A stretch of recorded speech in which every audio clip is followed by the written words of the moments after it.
Boa noite, pessoal.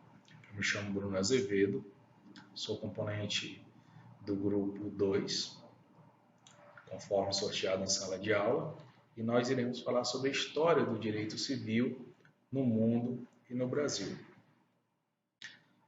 Bom, pessoal, todos nós sabemos que viver em grupos requer regras. Viver de forma isolada de indivíduos da mesma espécie, acredito eu que não seria uma tarefa nada fácil. Haja vista que nós precisamos uns dos outros, até mesmo pelo fato da reprodução. Nós precisamos nos reproduzir, ou se não, seríamos, obviamente, uma espécie extinta. Porém, é necessário que a gente entenda que para a gente viver em uma determinada sociedade, em grupos, é necessário regras. Nós precisamos de regras para viver nessa determinada sociedade, para atingir uma determinada paz social. E você vai me perguntar, e como nós vamos atingir essas regras? O direito está aí justamente para isso. O direito, ele se insere em uma determinada sociedade justamente para isso. E aí vem aquela famosa frase: não pode haver sociedade sem direito e não há direito sem sociedade. Veja só, o direito ele surge com a finalidade de regular uma determinada sociedade, visando o que eu falei, visando sempre a paz social.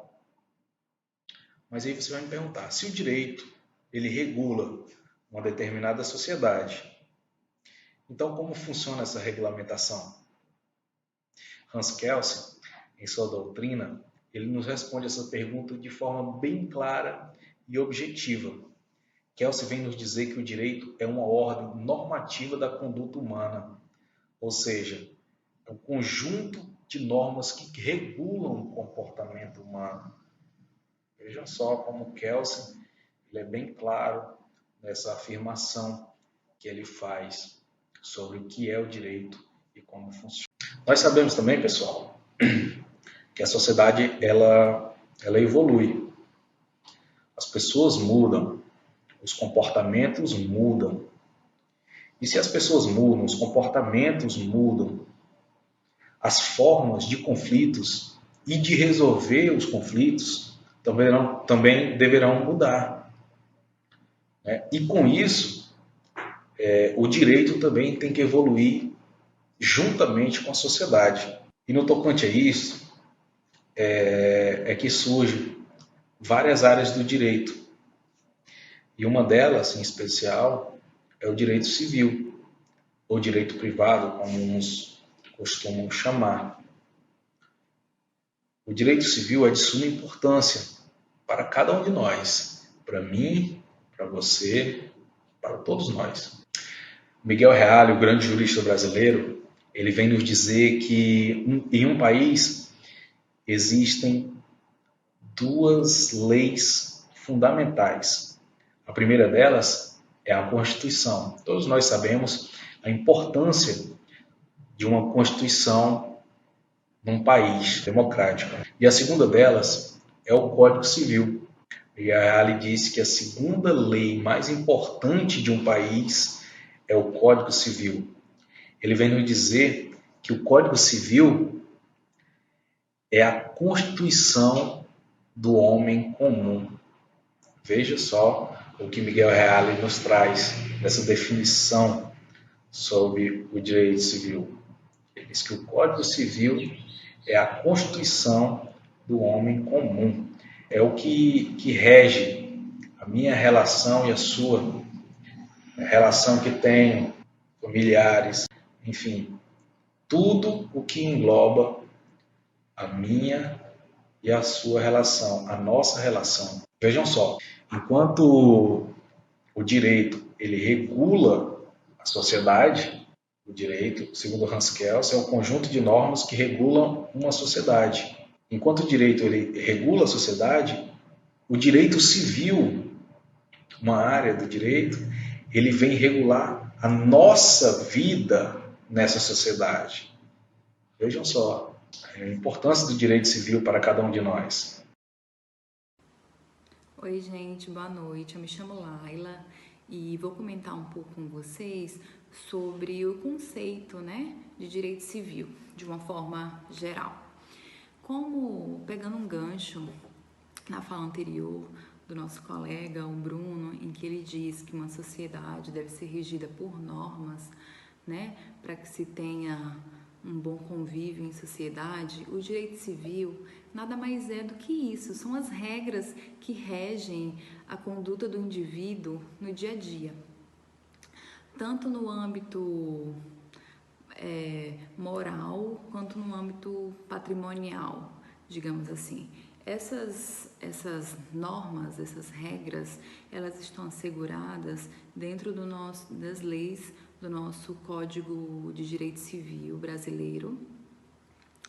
E muitas dessas normas, elas estão presentes na nossa vida desde o nosso nascimento até a nossa morte, Então, assim, resumidamente, de forma geral, o direito civil são aquelas normas que regem um bom convívio, em sociedade dos indivíduos através dos seus direitos e deveres. O direito civil, ele tem seus artigos subdivididos em direito das pessoas, que são os direitos mesmos básicos de todo indivíduo que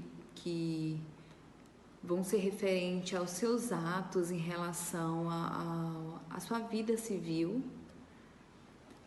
O direito da família, que são todos aqueles direitos que envolvem as relações familiares, sejam elas, por exemplo, o casamento, a adoção, a pensão.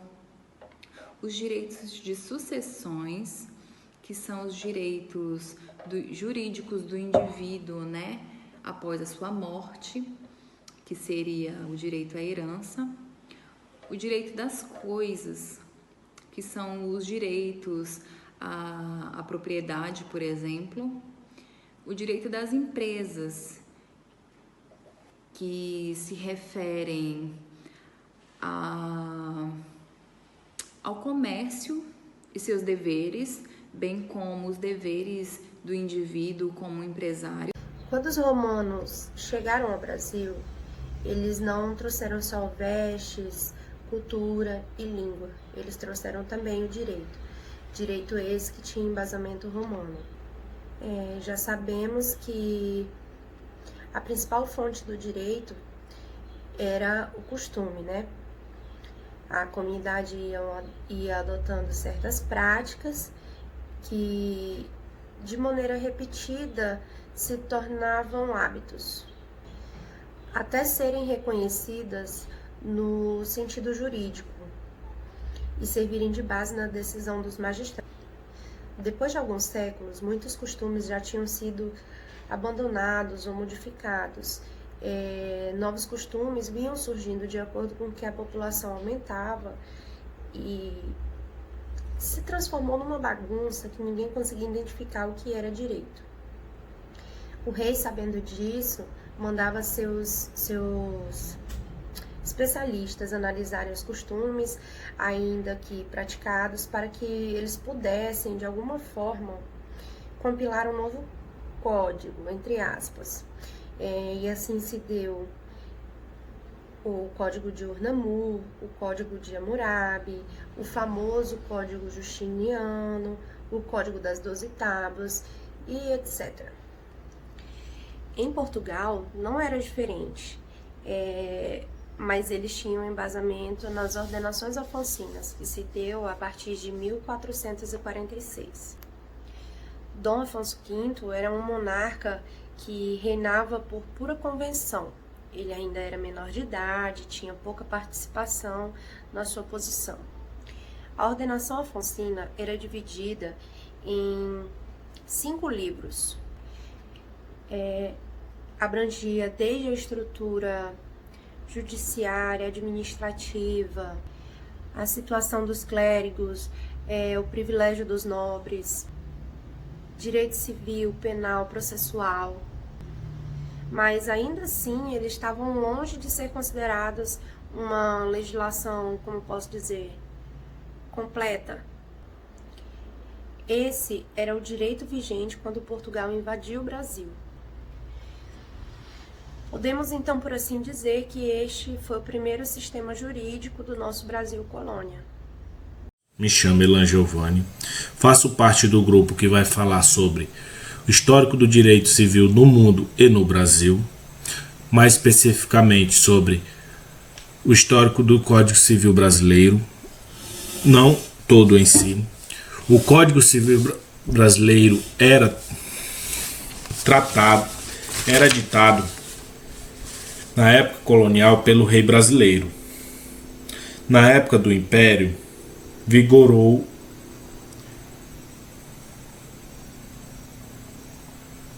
o Código de Afonsinas, Manuelinas e Filipinas, que vigorou até 1613, até a República.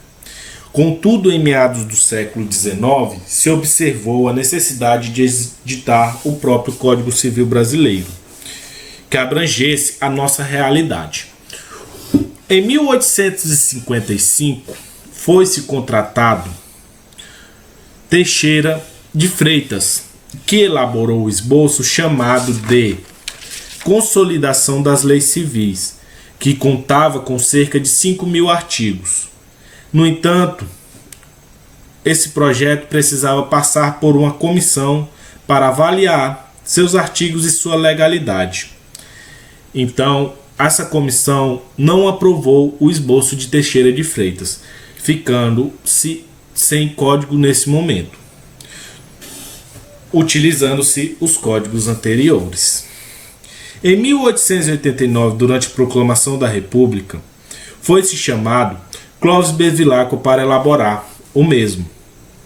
Clóvis Bevilacqua foi convidado por um amigo de faculdade, Epitácio Pessoa, que era o então ministro da Justiça, para redigir o Código Civil brasileiro, que em nome do atual governador Campos Salles. Ele então concluiu esse Código Civil num período de 6 meses, mas diante de muitas críticas que veio, ele elaborou em 1906 uma obra intitulada Em Defesa do Código Civil Brasileiro, onde ele explicava como funcionavam as leis brasileiras do Brasil. Como funcionavam as leis do Código Civil, explicando todas ao pé da letra, para que todos entendessem a mesma. O Código Civil, redigido por Bevilacqua, foi aprovado em 1916, após mais de 17 anos, para nós vermos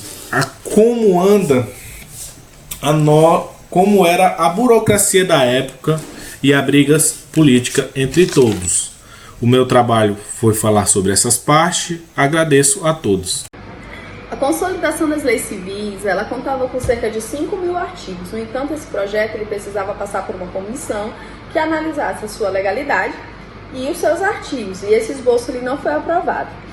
Em 1889, Clóvis Bevilacqua, ele recebeu uma missão do ministro da Justiça, Epitácio Pessoa, de redigir o Código Civil brasileiro. E ele surpreendeu a todos que em 6 meses ele concluiu uma obra que estava sendo esperada há 50 anos, no caso o Código. Porém, ele recebeu diversas críticas, inclusive de Rui Barbosa, que ele não era contra o Código Civil brasileiro, ele era contra a forma que foi escrita, o texto em si.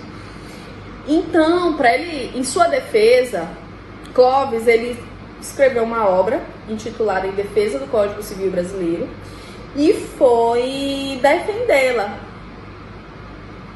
para a população. E diante de todas essas discussões, de todos esses debates, enfim, essas análises jurídicas, após 16 anos o Código Civil Brasileiro ele foi promulgado em 1916 e se tornou vigente até em 2002, ou seja, quase um século depois. E o Código Civil de 1916, ele tinha a seguinte estrutura: a parte geral, que regulava noções e relações jurídicas das pessoas, bens e fatos jurídicos; a parte especial, que regulava o direito da família, direito das coisas; e também havia uma lei introdutória, que é a atual lei da introdução do Código Civil, que era a solução dos conflitos intertemporais e do direito internacional. E no Brasil, até 1916, a população era basicamente vivia no campo. Aí, com o tempo, lá no final do século XX, com o avanço da tecnologia, então esse cenário mudou e a sociedade ficou predominantemente urbana. Então, entre as décadas de 30 e 40, surgiram diversos conflitos de interesses privados que não eram registrados pelo Código, que acarretava diversas discussões e divisões sobre o direito público e sobre o direito privado. Em 1916, e se tornou vigente até em 2002, ou seja, quase um século depois. E o Código Civil de 1916, ele tinha a seguinte estrutura: a parte geral, que regulava noções e relações jurídicas das pessoas, bens e fatos jurídicos; a parte especial, que regulava o direito da família, direito das coisas; e também havia uma lei introdutória, que é a atual lei da introdução do Código Civil, que era a solução dos conflitos intertemporais e do direito internacional. E no Brasil, até 1916, a população era basicamente vivia no campo. Aí, com o tempo, lá no final do século XX, com o avanço da tecnologia, então esse cenário mudou e a sociedade ficou predominantemente urbana. Então, entre as décadas de 30 e 40, surgiram diversos conflitos de interesses privados que não eram registrados pelo Código, que acarretava diversas discussões e divisões sobre o direito público e sobre o direito privado. Boa noite, turma. Eu sou a Thalita e eu vou tentar dar uma finalizada no assunto que nós já vimos sobre a história do direito civil no Brasil e no mundo. Por volta das décadas de 30 e 40, começaram a surgir muitos conflitos com os interesses privados. Esses conflitos, eles não eram regulados pelo Código, o que causava, assim, muitas discussões sobre como deveria ser o direito público e o direito privado. Com o desenvolvimento industrial e tecnológico, passou-se a ter a necessidade de se obter uma sociedade mais voltada para o todo, com uma filosofia de direito mais funcional, que passaria a ter a proteção da pessoa em relação à sua individualidade. Porém, nesse período não se permitia o abuso já do mais forte sobre o mais fraco. Com isso, a maioria dos juristas alegavam que o direito civil de 1916 ele era infraconstitucional, já que o seu objetivo era sempre voltado para o patrimônio da pessoa individual. No entanto, essa situação mudou um pouco de quadro com o aparecimento da Constituição Federal de 1988. Nesse período, deixava-se de lado uma característica neutra e indiferente das constituições antecessoras. Essa Constituição, ela trouxe para si uma responsabilidade de regulamentar o direito público, bem como o direito privado.